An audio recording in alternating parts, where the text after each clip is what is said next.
He was just waiting for his son near an old auto shop when two officers tackled him, mocked him, and nearly harmed him without ever checking who he was. Officers Miller and Hopkins were used to abusing power, especially when they thought no one would question them. But they had no idea the man they brutalized was Chief Garrett James, and the entire encounter was caught on camera. But just wait until you see how this story turns, and why justice, in the end, didn't just win, it roared. The Mississippi summer clung to everything like wet wool. It was late evening in Roseville, and the sun had dipped low behind the factories, turning the sky into a sheet of copper and ash. Heat shimmered above the cracked pavement like ghosts of motion, and even the insects had gone quiet, as if holding their breath. Near the edge of town, tucked behind an abandoned auto shop with sagging gutters and graffiti-faded signs, Garrett James sat on an old wooden bench. The boards creaked beneath his weight, but he didn't move. He was scrolling through a digital report on his tablet, skimming the latest updates on a case he hadn't yet handed off. Though off-duty, his mind hadn't fully disconnected. Not yet. Garrett was a tall black man in his early 50s, with a sharp jawline and the kind of posture that suggested he'd been trained to lead. He wore a faded denim jacket, clean slacks, and a baseball cap pulled low against the dying sun. There was no badge on his chest, no service weapon on his belt, no insignia. That was by choice. Tonight, he didn't want to be Chief James, the head of the Franklin County Police Department. Tonight, he was just a father waiting for his son, whose old car had stalled out a few blocks away.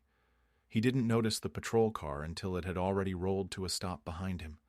No siren, no lights. Just the low purr of the engine and the hush of two doors swinging open.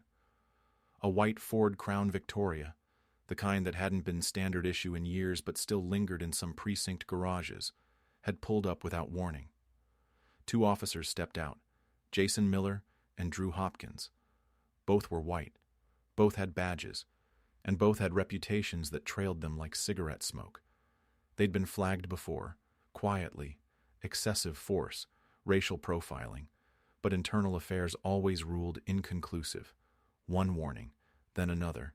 Eventually, the system stopped warning them at all. Jason stepped forward with a practiced swagger, hand resting near his holster, eyes locked on Garrett like he was sizing up a threat that hadn't moved yet.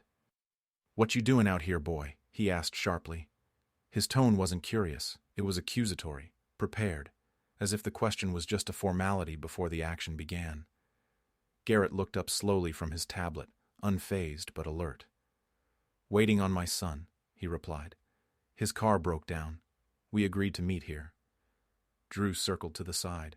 His grip tightened on something Garrett couldn't quite see. Jason didn't respond at first. He stepped closer. "Stand up. Hands on your head." Garrett blinked. "Excuse me?" he asked calmly. "Officers, You heard me," Drew cut in, now pulling something from his belt. "You people always got something to say."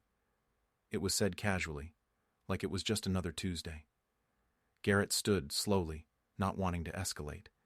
His hands remained open and visible. "Look," he said, "I don't want any problems. I'm not doing anything illegal. Jason suddenly narrowed his eyes. "Open your mouth." Garrett paused. "I'm sorry?" "Open your mouth," Jason repeated, stepping within arm's reach. Before Garrett could respond, Jason reached behind him and pulled out pliers. Not standard issue, not meant for anything on a traffic stop. Cold, steel, and rust-bitten. They didn't belong in any officer's kit. Garrett stared at them, not in fear, but in disbelief. It was so surreal, so absurd, that for a split second, it didn't feel real. "What is this?" he asked, voice low, nearly inaudible. Jason didn't answer. He raised the pliers. "You hiding something in your mouth?" he sneered. "Come on, open up, or I'll open it for you." That was when Garrett felt it. The shift. This wasn't confusion. This wasn't protocol. This was routine for them. It was muscle memory, a role they'd played before, and never been punished for. Before he could speak again, a fist caught him low in the ribs. His breath vanished. Then another hand shoved him backwards. Gravel scraped his elbow as he hit the ground, the edge of the bench catching his hip.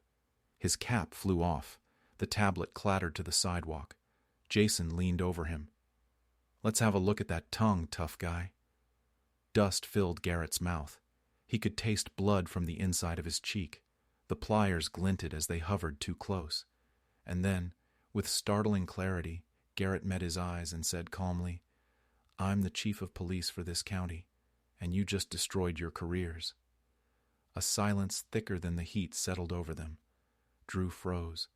Jason blinked once, then twice. For a second, the words hung in the air like smoke from a fuse. Not quite exploded, not yet understood. Then laughter. Short, cruel, disbelieving. "Man," Drew exhaled, shaking his head. "You really think we're buying that? You gonna pull the mayor card next?" Jason smirked. "That's rich." They snapped the cuffs on his wrists and dragged him to the patrol car.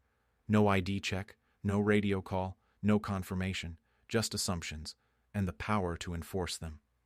Later, that night, a mugshot, a short report, a false charge. Unknown black male, suspected loitering, non-compliant. It was uploaded into the department system like so many others, except this one wasn't like the others, because at 7:42 a.m., Captain Joy Matthews opened her inbox and nearly dropped her coffee. It was him, Chief Garrett James, in custody, beaten, bleeding, handcuffed. Within 20 minutes, she had retrieved the automatic dashcam feed from the patrol car. She watched every second of it. No audio was redacted, no frame skipped. She saw Jason raise the pliers, heard the words, heard Garrett speak his title, and be laughed at. And in that moment, she didn't scream. She didn't call for backup. She hit download. Because the world had to see what they had done. Because this wasn't just a mistake. It was a message, caught on tape. And that message was about to echo far beyond Mississippi. The news spread faster than anyone expected. By 8 a.m., reporters had gathered outside the Roseville City Administration building. Microphones were being clipped to lapels. Cameras were pointed at locked doors. Live streams were already running across local networks and major national outlets. Everyone was saying the same thing, with slight variations, but the core was identical. Police chief brutally mistreated by his own officers. Mistaken identity sparks national outrage. By mid-morning, the full dashcam footage leaked online, first as a short clip on TikTok, then longer versions on Twitter and YouTube. Within an hour, it had been shared tens of thousands of times. A man restrained, spoken to like a criminal, manhandled. And only afterward, his identity revealed. The captions read like national alarm bells. They didn't recognize their own chief. What if he hadn't been the chief? Imagine if the camera hadn't been recording. If this can happen to him, it can happen to anyone. In the comment sections, anger turned to action. Calls for accountability flooded city pages and police channels. On Reddit, someone compiled a full timeline. On Instagram, artists began sketching Chief Garrett James's face beside words like courage, integrity, and still standing. By noon, protesters had gathered outside City Hall. Young and old, black, white, Latino, Asian. Some held handmade signs that read, "Justice for Chief James." This is America in 2025? If he wasn't the chief, would he be dead now? There were no speeches at first, just presence. A quiet, growing wave of moral outrage. The police department issued a brief statement, vague and procedural. The city council met behind closed doors. Lawyers representing the two officers argued their actions were standard procedure under reasonable suspicion. But the mayor, under immense public pressure and undeniable footage, overruled the silence. By 3 p.m., both officers, Jason Miller and Drew Hopkins, were placed under arrest. They were escorted to the same precinct where, only 2 days prior, they had strutted the hallways with unchecked confidence. And yet, all eyes were waiting for one moment, Garrett James's public response. 2 days later, the speech that changed everything. The press conference was scheduled for 11 a.m. By 10:15, the hall was filled to capacity. Reporters stood shoulder to shoulder. The room buzzed with quiet tension. the kind that precedes either collapse or history. When the doors opened and Chief James entered, everything went still. He walked slowly, supported by a cane. A bandage circled the left side of his head, but his posture, straight, composed, unshaken, spoke louder than any wound. He was flanked by his deputy, his attorney, and his 23-year-old son, a young man standing tall beside the father who had always taught him that dignity wasn't optional, even when the world made it difficult. Garrett stepped up to the podium. He didn't bring notes. He didn't need them. He looked into the cameras and into the country. "I was lucky," he began, voice steady. "I survived." He paused, let the room settle, then continued. "But let's be clear. This didn't happen because I broke the law. It didn't happen because I was armed or dangerous. It happened because I looked a certain way. Because in the minds of some, appearance alone is enough to justify force." The air felt thick. No one dared interrupt. He spoke not as a victim, but as a witness to something deeper and more dangerous. "I could resign. I could sue. I could stay silent. But I choose a different road. I will stay. And I will reform this department until every single officer understands that power without accountability is not strength.